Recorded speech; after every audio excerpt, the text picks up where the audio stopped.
میزان بعدی که براتون توضیح میدم میزان 3/4. میزان 3/4 هم یک میزان ساده است. همینجور که میبینین صورت 3 مخرج 4، یعنی ما 3 تا نوت سیاه در یک میزان داریم.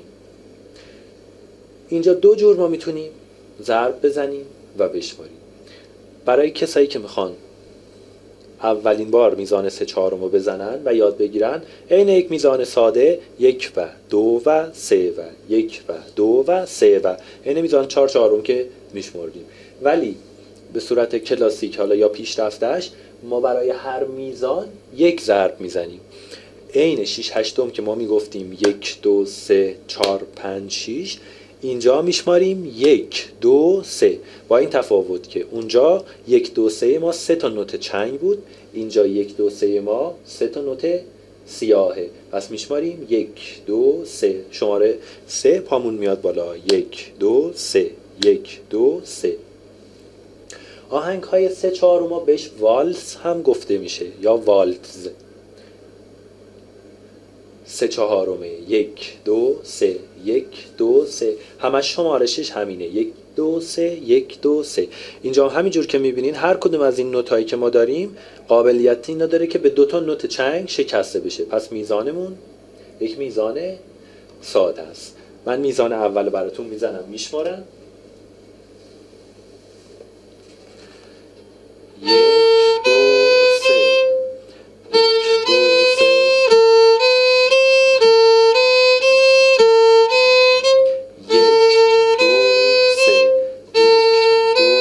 3 1 2 3. شیوه شمردن یک میزان 3/4. حالا رو نوتا که بیایم جلوتر، علامت هایی که هست من یکی یکی توضیح میدم که چیزی جا نمونه. اینجا یه علامت 1 نوشته، یه خط پشتش کشیده. این به ما نشون میده که وقتی که ما نوت می رو میزنیم که روی سیم ر هست، برای اینکه ما بخوایم بریم نوت دو رو بزنیم و سی رو بزنیم، انگشت اولمون که نوت میه بر نمیداریم. یعنی تا جایی که خط رو کشیده که جا نوت سیه، ما بعد انگشت اولمون رو بر نداریم. انگشت اول من روی میه. خب من میزنم می، میخوام بزنم می دو سی. خب انگشتم رو حرکت نمیدم، میو میزنم روی سیم دوم یا لا، نوت دو رو میگیرم، بعد نوت سی، خب بعد دوباره می. ببینید یعنی با یک انگشتم من الان تقریبا میشه گفت که هر دو تا سیمو گرفتم. حالا به روش دیگه بخوایم بگیم، تا جایی که خط کشیدن الان ممکنه من انگشتم اینجا باشه، بیام رو این سیم این انگشت گذاریارم بکنم. تا جایی که خط برا من کشیدن، یعنی تا نوت می مثلا من میزنم می سی ر می، تا اینجا این انگشت من برش نمیدارم، بخوام بیارمش رو این سیم همونجا میمونه. پس انگشتم بلند نمیشه. میایم جلوتر تو میزان 3/4 که 3 تا سیاهه، نوت دو تا نوت سیاه اول ما تبدیل به یک نوت سفید شده، یعنی 1 2 شده یک نوت و 3 مون یه دونه نوت شده. پس کششش میشه می لا، 1 2 3 1 2 3. میایم پایین تر، یه دونه نوت سیاهمون تبدیل به 2 تا چنگ شده، پس نوت اولمون 2 تا اجرا میشه می سی سی سی.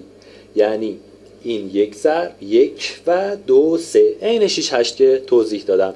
نوت اول 2 تا شده میشه 1 و 2 3 1 و 2 3.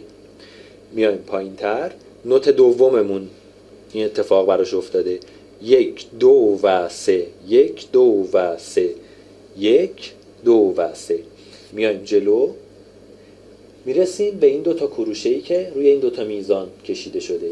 زیر یکیش نوشته 1، زیر یکیش 2. به این اولی میگیم ولت اول، به دومی میگیم ولت دوم. حالا چه جوری اجرا میشه؟ ما از قسمت اول که شروع میکنیم میزنیم، میایم اینجا یه تکرار داریم، از اول برگشت میکنیم میزنیم، میایم این قسمت شروع میکنیم به زدن، تا دوباره به تکرار میرسیم. اینجا همون نکته‌ایه که من تو درس‌های اولی براتون گفتم.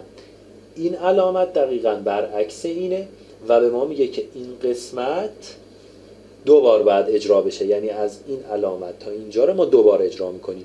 بار اولی که اجرا میشه ما ولت اول رو اجرا میکنیم، این قسمت برمیگردیم دوباره بار دوم از اینجا میزنیم میایم جلو تا سر ولت اول، دیگه ولت اول اجرا نمیشه و ولت دوم اجرا میشه. پس یه بار دیگه میگم، ولت اول زمانی که نوتو میزنیم بار اول اجرا میشه، در برگشت دوممون ولت اول دیگه اجرا نمیشه و ولت دوم اجرا میشه.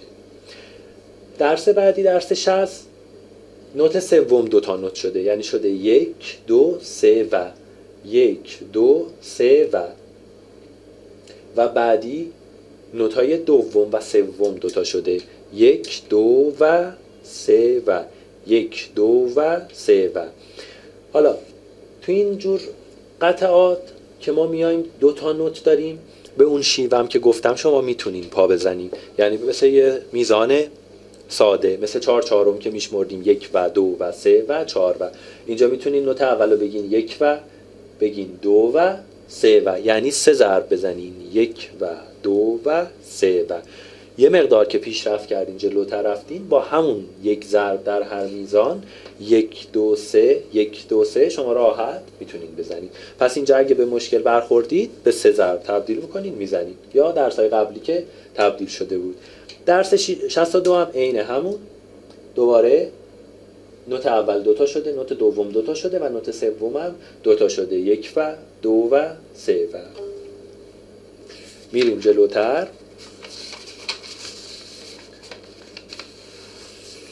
قسمت ضد ضرب.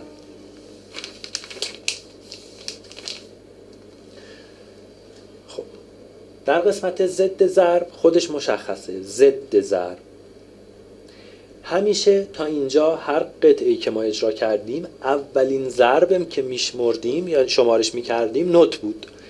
اینجا اولین ضرب ما سکوت شده، یعنی ضرب اولمون سکوته، ضرب دوممون نوت اجرا میشه. به این حالتی که ضرب اول سکوت و ضرب بعدی اجرا میشه ضد ضرب گفته میشه. اینجا سکوت چنگه، نوت بعدی چنگ، میزانمون 2/4. پس چجوری میشماریم؟ 1 و یکی زیر پا یکی بالا، زیر پا بالا. خب زیر پامون سکوته، پس میشه 1 و همون نوت اجرا میشه، یعنی میشه 2 2. میزنمش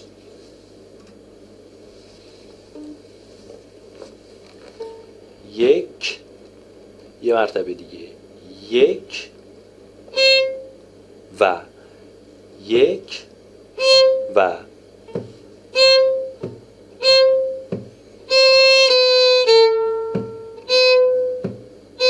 تا آخر. پس ضرب اول سکوت، زیر پا سکوت و ضربی که بالا میاد نوت اجرا میشه. به این حالت میگیم ضد ضرب. درس بعدی درس سنکوپ. تو این قطعاتی که ما اجرا میکنیم یا در هر قطعه‌ای که هست در هر میزان، ضرب اول با قدرت بیشتری اجرا میشه، با شدت و قدرت بیشتری اجرا میشه. یعنی ضرب اول قویه، ضرب دوم ضعیف، ضرب اول قوی ضعیف، قوی ضعیف، قوی ضعیف. خب حالا در سنکوپ این اتفاق میفته که دو تا نوت هم اسم پشت سر هم قرار میگیره با یک علامت اتصالی که هست، یا یه نوت شده اینجا، یعنی دو تا نوت چنگ و یه نوت سیاه کردیم. اینجا این علامت اتصالی که وجود داره این کارو میکنه برا ما. ضرب اولمون قوی بود، ضرب دوم ضعیفه، ضرب اول این دوتا دوباره قوی میشه، ولی چون یک ضرب ضعیف به این قوی وصل شده این دیگه قدرتشو نشون نمیده. مثل این میشه که شما دارین توی مسیر میرین، سمت چپتون چاله کندن، سمت راستتون جاده صافه. شما پاتونو که میذارین میرین پایین دوباره میاین بالا، میرین پایین، میاین بالا. یعنی حرکت که میکنین یه پا میره پایین، دوباره میاین بالاتر، میره تو چاله، میاد بالاتر. یعنی اینجا اول ضرب اولمون که پامون روی جاده صافه قویه، ضرب دوممون ضعیف میشه دوباره قوی. یعنی اینجا ضعیف به قوی رو داره بهمون نشون میده، یعنی قدرت رو اینجا نشون نمیده. شما ببینین الان توی یه جایی، حالا من براتون بیارم اینجا درس 67 ضرب اول که قوی اجرا میشه، ضرب دوم ضعیف، دوباره اینجا قویه. ولی تو سنکوپ وقتی که این دوتا به هم اتصال پیدا میکنه، هر دو هم یه نوته، وقتی که به هم اتصال پیدا میکنه دیگه این قدرت این نشون داده نمیشه چون ضعیفه بهش چسبیده. این حالت رو بهش میگیم سنکوپ.